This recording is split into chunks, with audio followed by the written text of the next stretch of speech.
আসসালামু আলাইকুম রহমতুল্লাহ। আমার যুবক বন্ধুরা, তোমরা সবাই কেমন আছো? আমরা জানি জীবনের প্রথম ভোট তোমরা কালকে দিবা, পছন্দের প্রার্থীকে এবং প্রতীকে দিবা। একটা নতুন দেশ গড়ার প্রত্যয়ে, একটা পরিবর্তনের আশায় এবং একটা সুশাসনের আশায়, দুর্নীতিমুক্ত দুঃশাসনমুক্ত একটা বাংলাদেশ গড়ার আশায় আমার বিশ্বাস তোমরা এই ভোটটা উদযাপন করবা, শুধু দিবা না। এবং একাই যাবা না, ভোট কেন্দ্রের সাথে নিয়ে যাবা আপন বন্ধুকে, ভাইকে, পরিবারের সদস্যদেরকে, সবাইকে উৎসাহিত করবা।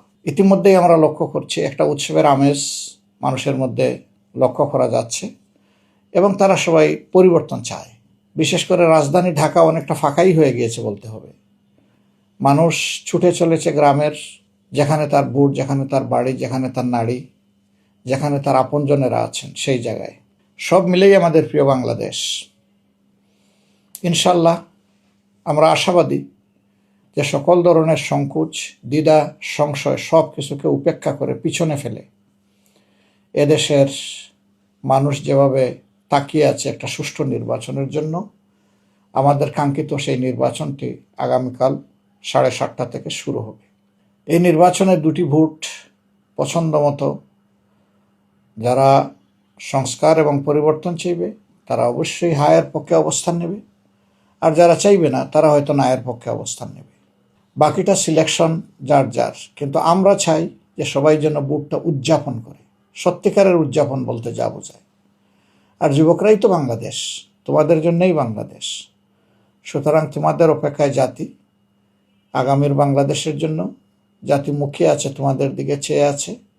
তোমরা বাংলাদেশটা গড়ে দাও তোমাদের পছন্দ মতো। নেতা নির্বাচন করো, দল নির্বাচন করো, যারা এসে দেশের মানুষকে স্বস্তি দেবে, আর ফেসিবাদের কবলে এই দেশকে পড়তে হবে না, এমন প্রার্থী এবং দলকে সবাই মিলে দলে দলে আশা করি নির্বাচিত করব। নারী সমাজের প্রতি আমাদের একান্ত আবেদন যে আপনারা যুগে যুগে ঐতিহাসিক ভূমিকা পালন করেছেন। বিশেষ করে 24-এর গণ আন্দোলনে আপনাদের ভূমিকা ছিল ঐতিহাসিক।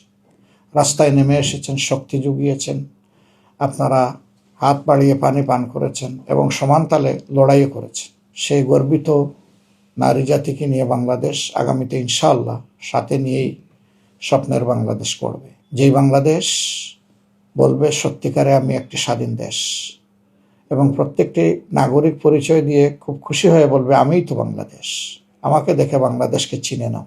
আমরা ওই বাংলাদেশটার অপেক্ষায় আছি, যেটি হবে মানবিক বাংলাদেশ, যেখানে সাম্য থাকবে, যেখানে ন্যায় বিচার প্রতিষ্ঠিত হবে এবং বিচারের জন্য মানুষকে আর ধারে ধারে ঘুরতে হবে না। সেই বাংলাদেশের জন্য তোমরা প্রস্তুত তো সবাই? মায়েরা সবাই প্রস্তুত, বোনেরা প্রস্তুত, মেয়েরা প্রস্তুত? আমরা আশা করছি আপনারা সবাই প্রস্তুত আছেন, প্রস্তুত থাকবেন। আমরা সবাই মিলেই বাংলাদেশ করব, আর তার ভিত্তি রচনা হবে ইনশাল্লাহ আগামীকাল 12টা।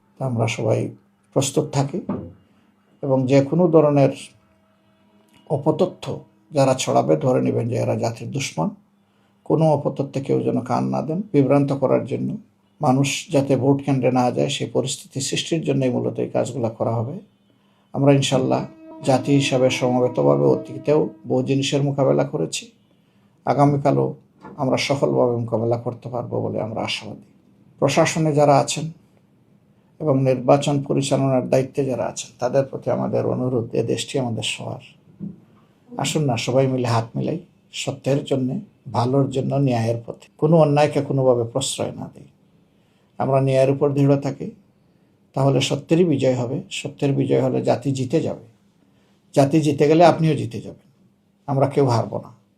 আমরা সেই বিজয়ের দিকে তাকিয়ে থাকলাম। আল্লাহ আমাদেরকে সাহায্য করুন, দেশ যাতে এগিয়ে যায় একটা শান্তিপূর্ণ নির্বাচনের মধ্য দিয়ে, যে নির্বাচনটা শুধু বাংলাদেশে নয় বিশ্বে প্রশংসিত হবে, এমন একটা নির্বাচন অনুষ্ঠানের আল্লাহ তাআলা ব্যবস্থা করে দেন। সবাইকে ধন্যবাদ।